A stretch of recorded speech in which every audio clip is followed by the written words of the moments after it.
بسم اللہ الرحمن الرحیم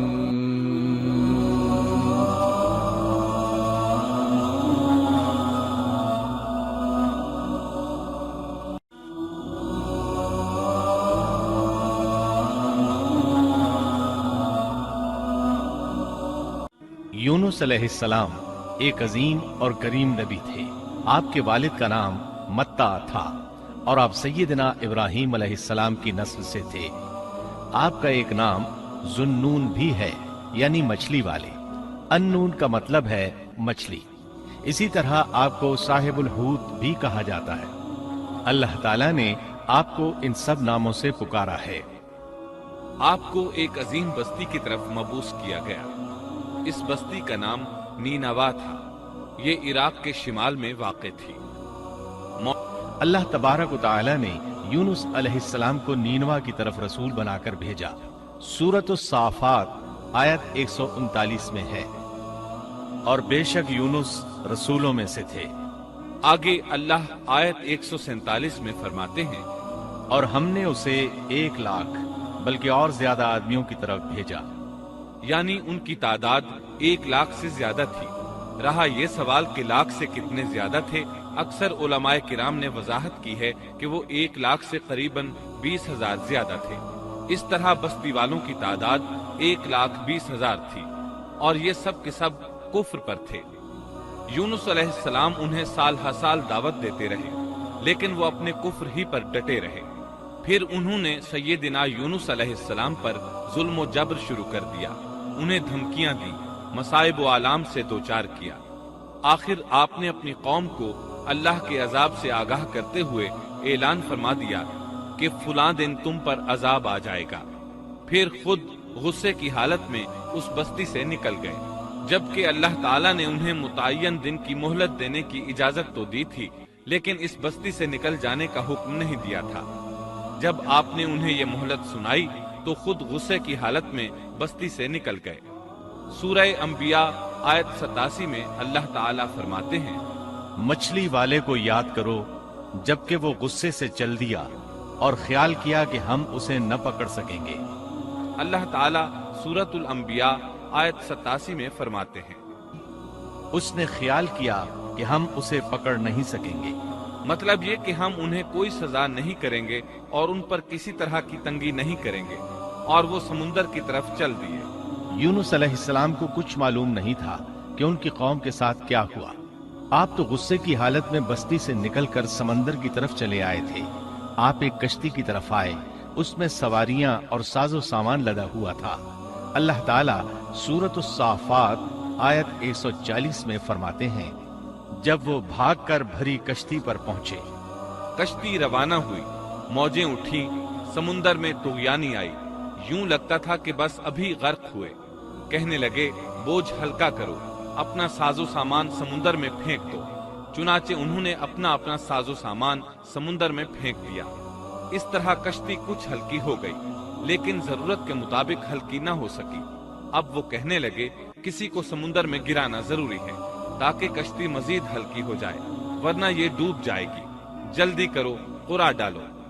جس کے نام کا قرع نکلتا جائے اسے سمندر میں گراتے جاؤ، اور بار بار یہ عمل دہراتے جاؤ یہاں تک کہ کشتی ہلکی ہو جائے۔ چنانچہ قرع ڈالا گیا۔ سب سے پہلے یونس علیہ السلام کا نام نکلا۔ سب کہنے لگے، نہیں، یہ تو ایسے نہیں ہیں، ان کے چہرے پر تو سجدوں کے نشانات ہیں، انہیں رہنے دو، پھر قرع ڈالو۔ چنانچہ پھر قرع ڈالا گیا، پھر انہی کا نام نکلا۔ سب نے تعجب کیا۔ تیسری مرتبہ پھر قرع ڈالا گیا، اس بار پھر یونس علیہ السلام ہی کا نام نکلا۔ اللہ تعالیٰ سورۃ الصافات آیت 141 میں فرماتے ہیں، پھر قرآن اندازی ہوئی تو یہ مغلوب ہو گئے۔ ہر بار انہی کا نام نکلا۔ آخرکار ان لوگوں نے انہیں پکڑ کر سمندر میں گرا دیا۔ تو پھر انہیں مچھلی نے نگل لیا۔ حوت بڑی مچھلی کو کہتے ہیں۔ اللہ تعالیٰ نے حوت کو القاء فرمایا، انہیں کھانا نہیں، نہ ان کے جسم کو کوئی گزند پہنچے۔ یہ اس مچھلی کو اللہ تعالیٰ کے احکامات تھے۔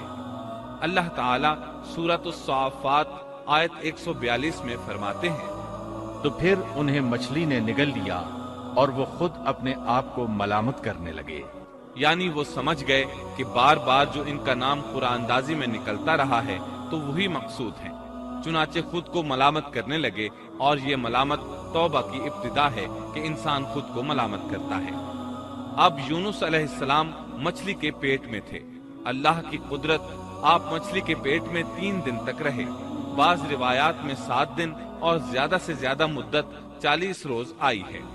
آپ نے مچھلی کے پیٹ میں اللہ تعالیٰ کو پکارا۔ اللہ سورۃ الانبیاء آیت 87 میں فرماتے ہیں، آخر کار وہ اندھیروں کے اندر سے پکار اٹھے۔ علماء نے یہاں 3 اندھیروں کا ذکر کیا ہے، مچھلی کے پیٹ کا اندھیرا، سمندر کا اندھیرا اور رات کا اندھیرا۔ گویا ان پر یہ سارے اندھیرے اکٹھے ہو گئے تھے۔ اللہ سورۃ الصافات آیت 143 اور 144 میں فرماتے ہیں، بس اگر یہ پاکی بیان کرنے والوں میں سے نہ ہوتے تو لوگوں کے اٹھائے جانے کے دن تک اس کے پیٹ ہی میں رہتے۔ مطلب یہ کہ اگر آپ اللہ تبارک و تعالی کی تسبیح نہ بیان کرتے تو مچھلی کے پیٹ ہی میں رہتے۔ آپ نے دعا نہیں مانگی بلکہ اللہ عز و جل کی تسبیح بیان کی۔ روایات میں یوں بھی آتا ہے کہ جب مچھلی آپ کو سمندر کی اتھاہ گہرائی میں لے گئی تو آپ وہاں آبی مخلوقات کی تسبیحات کی آوازیں سننے لگے۔ گویا اللہ تعالیٰ نے انہیں القاء فرمایا کہ آپ بھی تسبیح کریں۔ اللہ سورۃ الانبیاء آیت 87 میں فرماتے ہیں، فنادى في الظلمات أن لا إله إلا أنت سبحانك إني كنت من الظالمين۔ بالآخر وہ اندھیروں کے اندر سے پکار اٹھا کہ الہی تیرے سوا کوئی معبود نہیں، تو پاک ہے، بے شک میں ظالموں میں ہو گیا۔ چنانچہ یونس علیہ السلام نے اس تسبیح کے الفاظ کو یوں ادا فرمایا، لا إله إلا أنت سبحانك إني كنت من الظالمين۔ امام احمد، امام ترمذی، امام نسائی اور دیگر ائمہ رحمہم اللہ نے یہ حدیث نقل کی ہے کہ یونس علیہ السلام کی وہ دعا جو انہوں نے مچھلی کے پیٹ میں مانگی تھی وہ یہی ہے، لا إله إلا أنت سبحانك إني كنت من الظالمين۔ جو بھی مسلمان یہ دعا اپنی کسی حاجت میں مانگے گا اللہ تعالیٰ اس کی دعا ضرور قبول فرمائے گا۔ یہ دعائے مستجاب ہے، مقبول دعاؤں میں سے ہے۔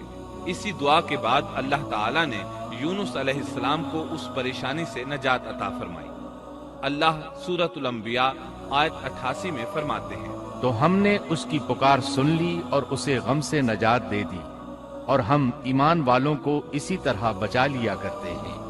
ایک قول کے مطابق تقریباً 40 روز آپ کی شب و روز یہی دعا رہی۔ اس مدت کے ختم ہونے پر اللہ تعالیٰ نے آپ کی دعا